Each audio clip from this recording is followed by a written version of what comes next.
Qulchilar oilasi sulolasining vakili Chorsu mahalla fuqarolar yig'inida yashovchi aynan mana shunday bir necha yildan beri ham ota bobolari ham mana shu gulchilik bilan shug'ullangan mashhur gulchi Azbek Abdullayev kelganlar. Xush kelibsiz. Assalomu alaykum. Yaxshi keldingizmi? Rahmat. Sizlarga bahorni olib keldim. Albatta. Bahor emas, bayramni olib keldingiz bizga. Bayramni bu yoqqa ko'chirdingiz. Azbek akani teletomoshabinlarimiz ham juda yaxshi tanib qolishgan, chunki aynan mana shu gul haqida gap bo'ladimi, gullar bayrami bo'ladimi? Azbek albatta kelmasangiz, Guldastani qahramoni bo'ladilar. Guldastaga kelib ketmasa bo'lmaydigan mehmon. Men esa bu o'rinda turishim kerak. O'zini bosa olmay qoladi. Albatta, bilasizmi, qaysi biridan boshlasak ekan? Buncha ham chiroyli Aziz aka. Yangicha gullar ham bor ekan, bu soqara. Albatta. Ushbu gullarimiz fiyalka gullari, tarjima qilganimizda binafsha gul deb nomlanadi. Asl binafsha shu. Yulduz Usmonova aytgan qo'shiqlari aynan shu gulga tegishli bo'ladi. Binafsha, hoksorginam binafsha. Albatta. Efir davomida Hoksorga o'xshamayapti. Xiyonlari ham bor ekan buni. Eshitdinglarmi rejissyorlar, sizlarga topshiriq bo'ldi. Azbek aka, aynan bu yil Namanganda 65-bor gullar festivali o'tmoqda. Sizning sulolangiz yoki shaxsiy o'zingiz nechanchi marta bu bayramda ishtirok etyapsiz va festivalning avvalgilaridan bu yilgisi farqi nimada deb bilyapsiz? Biz 12 yildan beri ushbu gul festivalida ishtirok etamiz. Har yili o'zgacha chiqishlarimiz bilan, yangi gul tur navlari bilan va ularni razmerlari bilan xalqimizni xushnud qilib kelamiz. Hozir ko'rib turganingizdek, qo'llardagi ushbu kompozitsiya ham aynan xalqimiz uchun manzur bo'layotgan, sovg'alar uchun, yoshlar bir-biriga, ayniqsa kichiklar xonadoniga, deytizki, xona deymiz ruschasiga. Bolalar xonasi. Bolalar xonasiga ham qo'yish mumkin bo'lgan. Juda ham shirin, bunchalik ijod namunasi. Qarang, har xil gullardan savatchaga ham alohida buyurtmaga kelgan shekilli. O'zi mana shu idishida-da, hamma ijod idishida. Qarang qanchalik. Mana shunaqalarni sovg'a qilib turish kerak. O'shanda hayotingizga mazmun kiradi. Rahmat sizga, Adibaxon. Hech qachon qizlardan gul olmagandim. Rahmat. Bu gullar jamlanmasi bo'lib, olib berasiz shuni. Har bir gul o'ziga mos holatda ekilgan, bir-biriga dunyo qarashi mos. Joni qattiq gullardan ko'proq foydalanamiz. Ko'pchilik vaqtlari bo'lmaydi, e'tibor talab qilmagan gullarni odatda kompozitsiya holatda bir tuvakka jamlaymiz. Ushbu gullar sukulenta gullar deb nomlanadi. Kaktuslarga qarindosh gullar bular. Kaktuslar ham albatta jamlangan. Issiq sovuqqa, O'zbekiston iqlimiga mutlaq mos bo'lgan gullarni odatda hozirgi vaqtda asosiy xalqimizga yetishtirib bermoqdamiz. Juda ko'p gullar hozir chetdan kelish urf bo'lib qoldi. Endi ularning ichida biz iqlimga moslashmagan gullar juda ham ko'p. Men hozir hayron qolyapman. Bu ham hozir haqiqiy kaktusmi? Yo'q, uni bezak uchun qo'yilgan haqiqiy kaktus. Mana kaktus haqiqiy. Lekin buni tagidagi yumshoq emas-ku, toshlar bilan bezatilgan. Albatta, toshlar bilan qilingan sababi kaktuslar o'zi asli cho'l issiq davlatda cho'lli guli bo'lgani uchungina suvni ko'p yoqtirishmaydi. Shuning uchun hozir ta'rif berib o'tayotganimda ham eng joni qattiq gullar deganim sababi ham xuddi shunda. Buni ichidagi suv bor-ku, suv qayerdan oladi? Suvni odatda kaktuslar bilasizmi qayerdan oladi? Havodan. Albatta, havodagi namlikdan. Shunga necha yildan beri uyimizda bitta kaktus turadi. Umuman uymas ekanda. Sug'ormaysizmi bechoralar? Xabar olmaysiz. Bilinib qoldi, qanaqa gul. Azbek aka, bu yilgi ko'rgazmaga olib chiqqan gullaringiz orasida Namanganning tashrifi qog'ozi yoki shaxsiy fikringiz bo'lgan qaysi gul bo'lyapti? Hozir hamma mana shu asosan biz gullarni jamlanmasi, kompozitsiyalar bilan xalqimizni xushnud qilmoqdamiz va qo'llardagi tuvakka ham e'tibor berasiz, faqat zakazga keltirilgan, buyurtmaga keltirilgan, maxsus qulpinay idishga solingan. Bu erkak vaqtda bu. Sizga ekan bu. Rahmat. Erkak vaqti bilarkanmanmi gullarning nomini? Endi mana bu gul, mana menga bu palma daraxtini eslatyapti. Xuddi o'zimni shu issiq mamlakatlarga borib qolgan. Bu Yaponiyami, Malayziyami? Bu gullarimiz Avstraliya, issiq davlatlardan keltirilgan gullarni bu yerda ko'paytiriladi va kompozitsiya holatiga olib kelib, ushbu qo'llardagi jamlanma paydo bo'lgan. Qadrli teletomoshabinlar, bu sun'iy emas. Sun'iy emasligini alohida e'tibor urg'u berib o'tdik. Bu yerda umuman sun'iy yo'q. Yo'q. Tabiiy gullar jamlanmasi. Sun'iy gul bor. Bizdagi bor. Bizdagi sun'iy gul. Qarang, buni nomi nima? Buni oti paxira guli. Paxira? Pastidagi kompozitsiya uchun foydalangan guli paprtnik bilan fitoniya guli. Fitoniya guli ranglari jilmador bo'lgani uchun oqi bilan pushti rangidan foydalanilgan. Yana ham kayfiyat baxsh etish maqsadida. Bu ham kam suv ichadim. albatta bir-biriga mos gullarni bitta tuvakka moslashtirib ekib qo'yilganki, eng asosiysi bizni iqlimga moslashgan, issiqqa chidamli gullar bo'lgani uchungina bundan buyog'i havo quruq, issiq. Bunaqa holatda gullar ozor chekmaydi. Bular moslashgan gullar hisoblanadi. Mahalliylashgan. Albatta, o'zimizdagi O'zbekistonni asosiysi. sevib qolgan gullar, xullas qalom, azizlar. Endi ko'rgazmadagi eng noyob, parvarishi eng qiyin bo'lgan yoki xorijdan keltirilgan ekzotik gulingiz haqida ham gapirib bersangiz, Ostdan tanlab ko'ring, narxi bormi? qiymati ham bormi? Orada bo'lsa bo'ldi, bo'lmasa aytib o'tib. Albatta bor. Hozirgi kunda eng noyob gullardan hozir shoshilib kelganimdan o'zi festivalda odamlar ko'p. Qancha-muncha mehmonlar Biz bozordan sizni qo'ydik o'zi, bilib turibmiz buni.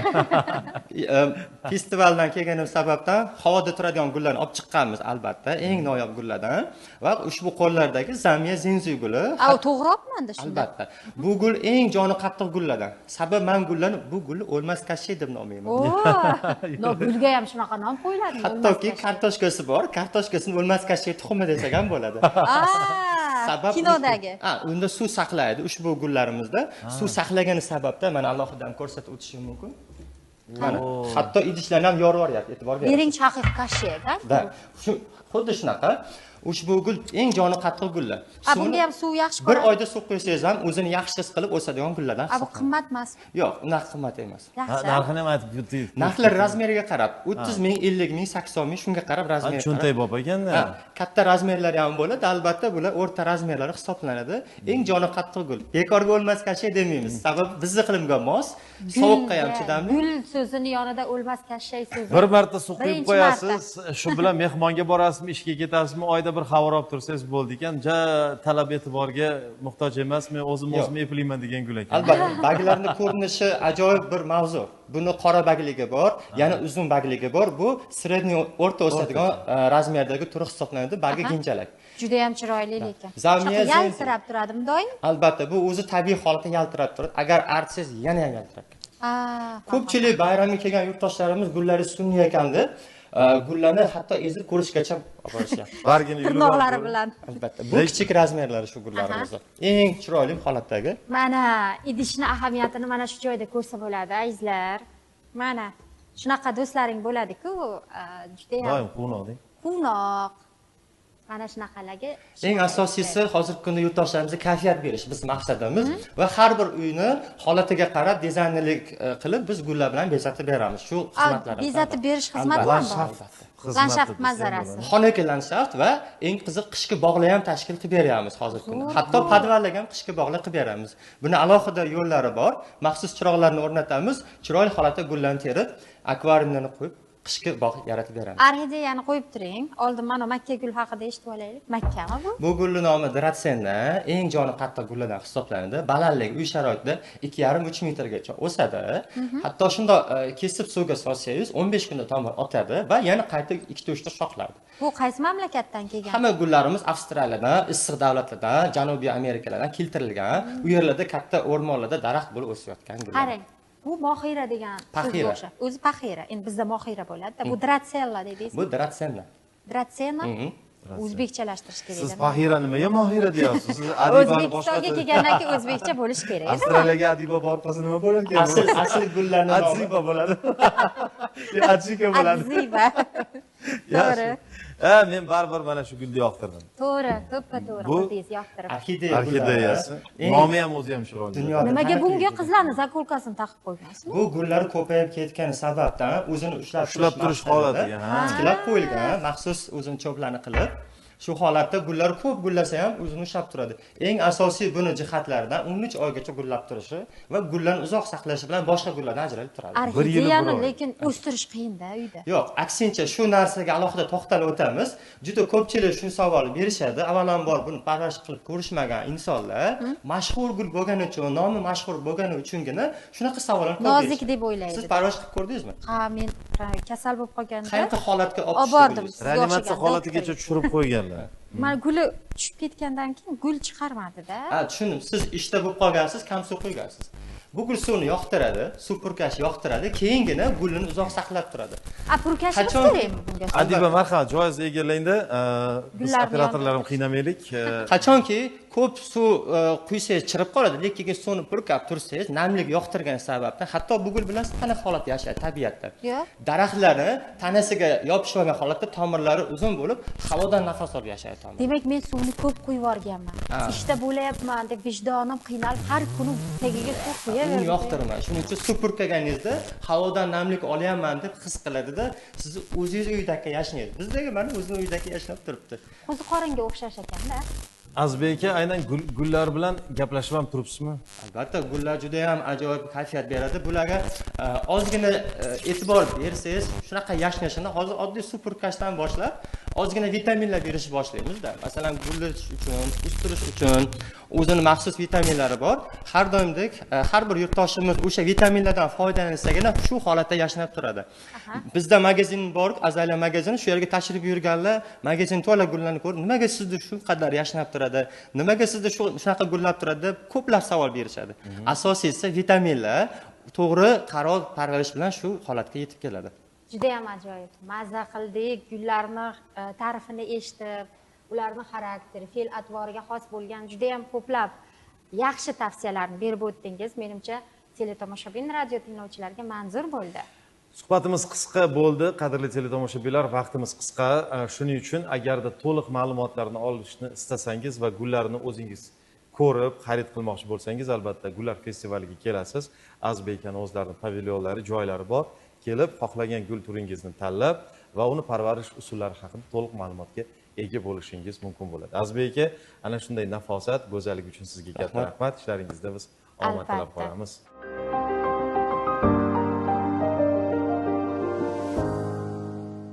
Ko'pchilik gul xarid qilishgandan keyin xohlagan joylarga qo'yib qo'yishadi. Kimdir eshikdan kirishga qo'ysa, kimdir o'zlarini o'sha pardoz stollariga qo'yib qo'yishadi yoki qanaqadir qorong'i bo'lgan joyga qo'yib qo'yishadi. U noto'g'ri narsa. Gullar eng asosiysi yorug'lik kerak desam, uyimda chiroqlarim bor-chi? Yo'q, chiroq yorug' emas. Tabiiy yorug'likni yoqtirishadi. Quyosh nuri. Tabiiy yorug'lik. Masalan, tik quyosh tushmasa ham oynaning oldida bo'lsa kifoya qiladi yoki yaqinroq bo'lishi kerak. O'shandagina gullar o'zini yaxshi his qiladi. O'zini o'sha tabiiy yorug'likdan energiya oladi. Hattoki o'sha yorug'likdan elektr ishlab chiqaradi-ku. Bular ham o'ziga ozuqa oladi-da. To'g'ri. O'sha shuning uchungina tabiiy yorug'likka ahamiyat berishlarini so'rab qolamiz. Ko'pchilik ofislarga, xonadonlarga ichkariga qo'yib qo'yishadi. Yo'q, u holatda yorug' tushmaydigan xonaga. Ha, mayli turib bersin, lekin 5 kun. 5 kundan keyin 2 kun yorug'ga qo'yib qo'ysa, men shunaqa tushuntiraman ko'p tashkilotlarga, ko'p joylarga. Yorug'ga 2 kunga qo'yishadi, keyin xohlagancha 5 kun xohlagan joyga qo'yishadi. O'ziga kerakli energiyani oladi. oladi. Fotosintez jarayon bo'ladi. Mana barglardan juda katta narsa. Shunga alohida e'tibor berishadi. Keyin hozirgi kunda havo quruq. Xohlaysizmi yo'qmi, konditsioner bor ko'p joyda va o'zimiz tabiat havosi quruq. Shu sababdan suv purkashga yoki havo namlagichlarni qo'yishga, hattoki sog'liqni saqlashdan ham tavsiya berishgan. Chet el davlatlarda, sihatgohlarda, salomatlik saqlash markazlarida hamma joyda havo namlagich bo'ladi. Ana o'shunaqa apparatlardan, maxsus apparatlardan qo'yib qo'ysa, ham inson sog'ligi uchun terlar ham qurib ketmaydi. Changni ham yutib turadi. Yutadi. Changni yutgandan keyin g'uborlar qolmaydi. Eng asosiy havoda sal namlik bo'ladi. Konditsionerda bakalashkada o'sha 10 litrlab suvni chiqarib tashlaymiz-ku. U xona qurishni boshlaydi. To'g'ri. Tushunadi. Yana savol berib qo'yaman. Assalomu alaykum qormanglar. Anvar aka, gullar bilan gaplash kerak degan iborani ishlatdingiz. Ular hamma narsani his qiladi deyshadi. Siz Azbek aka, siz gullaringizga qanday shirin so'zlar aytasiz deb yozish. Gulim. deb boshlaydi. Asosiysi, men doim pozitiv kayfiyatda yuraman, yaxshi kayfiyatda yuraman. Eng asosiysi, meni oldimga kelgan odamlar ham xursand bo'lib ketishadi. Yaxshi gaplarni gaplashamiz. Shunda gul sizga ta'sir qiladimi? Siz gulgami? Hammasi chambarchas. Biz tabiatda bir bo'lagimiz. Erkakmi, ayolmi shu gullarga qaraganda kayfiyat ko'tariladi. Juda ko'p qattiq charchagan, ishlagan o'qituvchilar, juda ko'p katta ishda ishlaydiganlar magazinga kelib xursand bo'lib mazza qilib nafas olyapman. Mana go'zallik ko'rib dam olyapman degan gapni doim aytishgandan keyin men ham xursand bo'laman. Yaxshi musiqalardan qo'yib qo'yaman. Gullar uchun. Gullar uchun albatta, gullar uchun ham, o'zim uchun ham yaxshi kayfiyatda bo'lganingizdagi bir-biriga bog'liq bo'ladi insonlar. Demak, mana shu bir-birining energetikasini sezishadi. Mana shu jismoniy charchoqni chiqarish uchun ham bitta uyimizda bitta gul joyimiz bo'lishi kerak, bog'chamiz bo'lishi kerak. Hech bo'lmaganda 4 dona gul bitta xonadonda bo'lsa agar, ayniqsa idishlari chiroyli bo'lsa, bunga termulganingizda kayfiyatingiz ko'tariladi. Eng asosiysi qayta g'unchalar, qayta baglan chiqarganda siz yana ham xursand bo'lasiz. Efir davomida bir so'z aytdingiz, meros qoldiradigan gullar haqida, ya'ni 800 yilgacha chinordan ham, chinorchi kabi o'sadigan mini. Bitta savol bor. Dunyo bo'yicha dinozavr davridan beri tirik qolgan o'simliklar bor. Ha, o'sha savolni Paprikniklarmi? Yo'q. Qaysilar? Savol. To'xtang. Demak, dinozavr davridan Hozirgacha yashab kelayotgan o'simlik haqida savol beryapsiz. Ozgina variant beringchi. Bu men bo'lsam kerak. Bu meni kuzatuvchilarim orasida men bunga javob berib o'tganman. Biz saytlarimiz bor. Bu eng hozirgi kunda dunyo bo'yicha keng tarqalgan archalar. Archalar. Albatta. Archa daraxti. Archa daraxtlari. Haqiqatdan ham dinozavrlar to'g'risidagi multfilmda bor-ku archalar. Archalar ko'rinishi alohida. Siz o'simlik dedingiz, daraxt demadingiz, daraxt deganingiz. Gul dedingiz uni. Archa daraxtlar alohida mavzu. 700 yil, 800 yil umr ko'radigan daraxtlar alohida mavzu bo'ladi. To'g'ri. Hozir archalar o'sha dunyo bo'yicha eng yoshi katta, eng ko'p yildan beri bizni holatimizgacha dinozavr davridan beri yashab kelgan. Juda ham sekin o'sadigan. Ha, sekin o'sadi. Ham tabiatda juda ham issiqqa, juda ham sovuqqa chidamli bo'lgani sababdan quchog'ingizga sig'maydigan darajada juda ham uzun 700 metrlik baland holatdagi archalar bor vatanida. Bormi? Albatta. Hozirgacha bor o'sha archalar. Shuning uchun dinozavr davri tirik qolgan o'simlik deb hisoblaymiz shularni.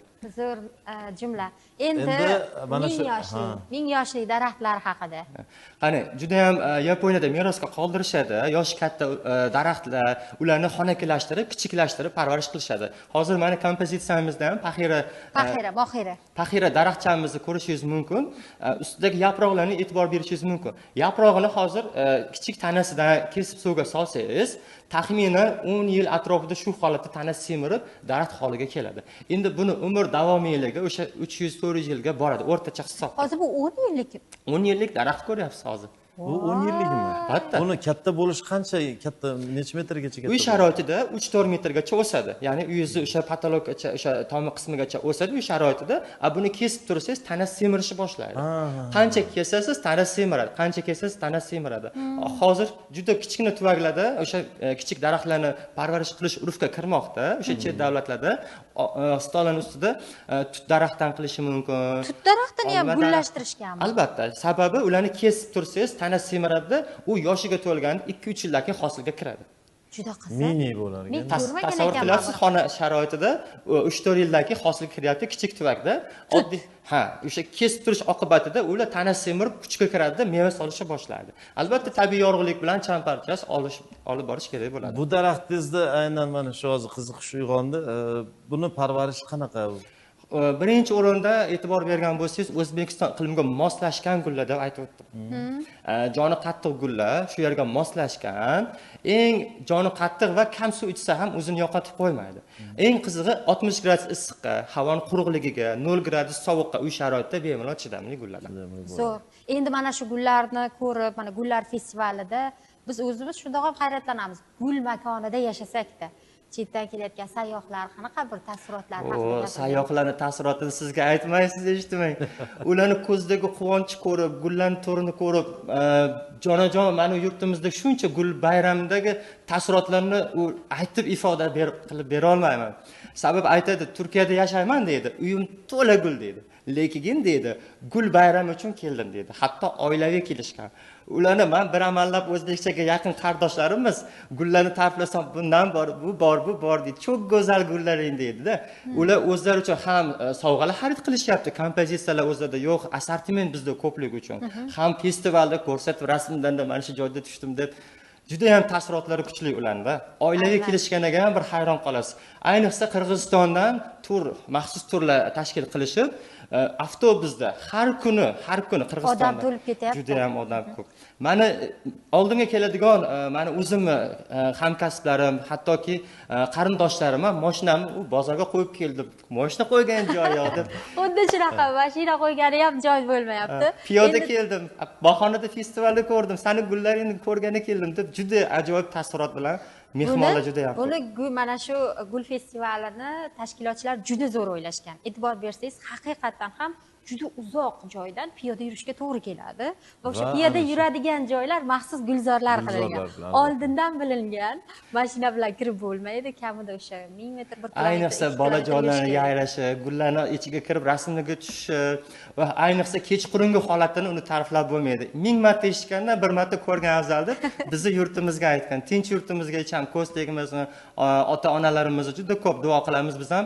Ularning duolari bilan shu kunlargacha yetib keldik. Yurtboshlarimiz omon bo'lsin. Azbek aka, har yili gullar festivaliga siz yangilik qilasiz. Bu yil yangilik haqida gaplashmadikmi? Asosiysi e'tibor bergan bo'lsangiz, idishlarga urg'u berganmiz. Zo'r beribsizlar ekan idishlar. Eng asosiysi idishlarga qaysi joyda bo'lsa, qanaqa ularni tayyorlab olib keltirish, zakaz qilish kerak bo'lsa, hammasini zakaz qilib, hozir magazinimizda agar kirsangiz 5 etajlab idishlarni taxlab qo'yganmiz.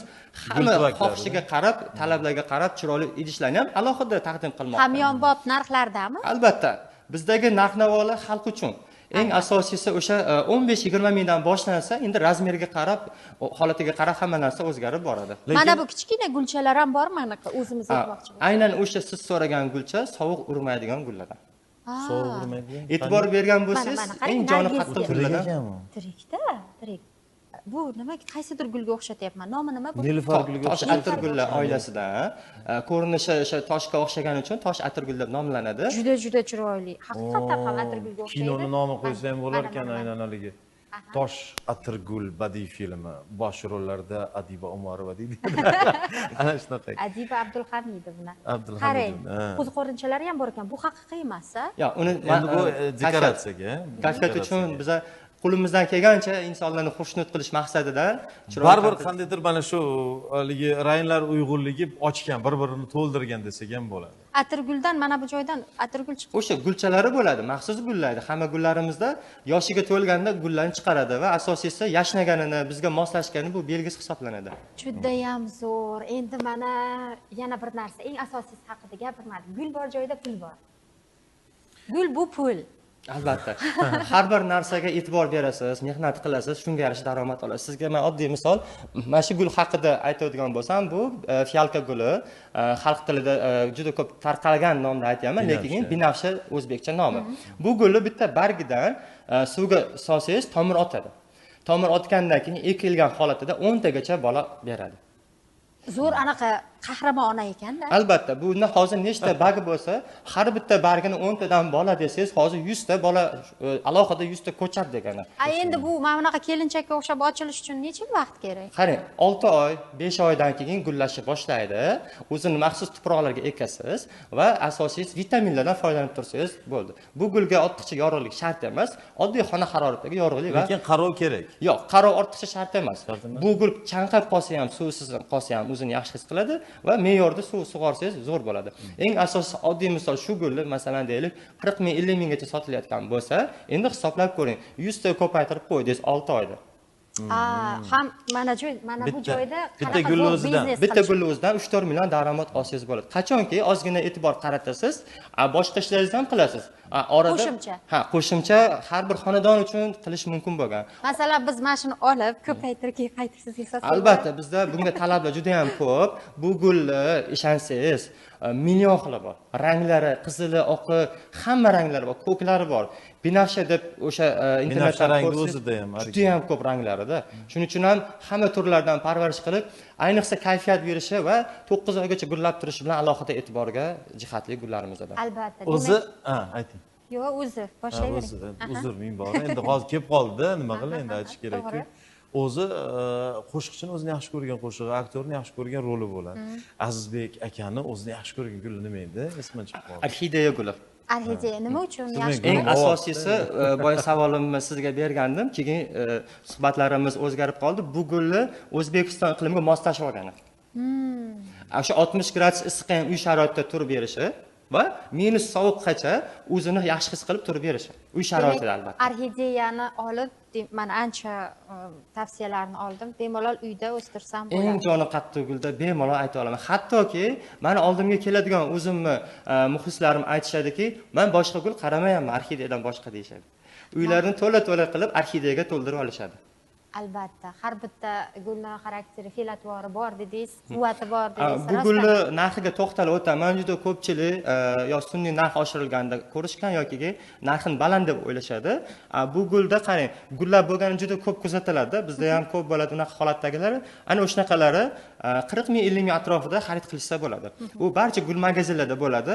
Buketchilar ham gulini kesib buketga qo'yishgandan keyin o'zini o'sha haqiqiy ko'chatini gulsiz holatda 30-40 mingdan 50 minggacha olib, parvarish qilib o'zlari gullatsa bo'ladi. 2 oyda qaytib gullab, bu gul yashnayveradi.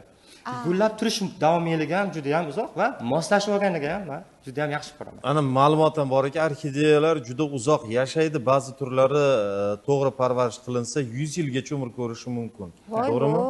Uning guli esa novdasidan 1 oyda 3 oygacha to'kilmay turish xususiyatiga ega deyishyapti. Bu qanchalik to'g'ri? Eng kamida har bir davlatni muhitidan kelib chiqib, o'sha javoblar berib o'tishadi. Biz o'zimiz iqlimda o'sha to'g'ri parvarish orqasidan qilingan tajribalarga asoslanib, o'zimiz iqlimda tajriba qilamiz odatda. Qancha bo'ldi men tajribada O'zbekistonda qancha turish mumkin? 8 yildan beri, 8 yil oldin yangi hovli qilganimizda o'zimni Teplisamda orxideya tayyorlab, Facebook orqali u paytda ijtimoiy tarmoqlar hammasi rivojlanmagan bo'lganda Toshkentga rosa sotganman. O'sha yerga olib borganimda men borib mashinadan otishimga klientlar o'rab olishgan. Eng asosiysi o'sha koreys zabon, rus zabon muxlislar orxideyani juda yaxshi ko'rishar ekan, ular qoldirishmagan orxideyalarimni. Hozir endi o'zbek zabonlar ham qiziqib qolishdi. Albatta, hozir hamma xonadonda bittadan bo'lsa ham olib parvarish qilishni tavsiya qilardim. Chunki moslashgan, ko'paytirilgan gullar sarasiga kirdi hozirgi kunda. Yana bitta savol tug'ildi-da, ba'zi bir gullar baxt olib keladi deyshadi, tinchlik gullari bor deyshadi. Ba'zi gullari berib ham bo'lmaydi deyshadi. Ayrim gullar aksincha janjal. Pul chaqirar gul deyshadi, dollar gul deyshadi. Ushbu zamiya gulimiz ham o'sha pul chaqirar gul, dollar gul deb atashadi. Bu gul bargidan ham ko'payadi. Eng o'sha joni qattiq gullardan buni ham bargini bittadan barglarni ekib qo'yilsa, mana nechta bargi bo'lsa, ko'rsangiz, mana 100 tadan oshiq bargi bor. 100 ta tuvakka tayyor bo'ldi degani bu gullar. Juda ham zo'r. Aynan gullar bilan bog'liq juda ham ko'plab savollar berishgan edi.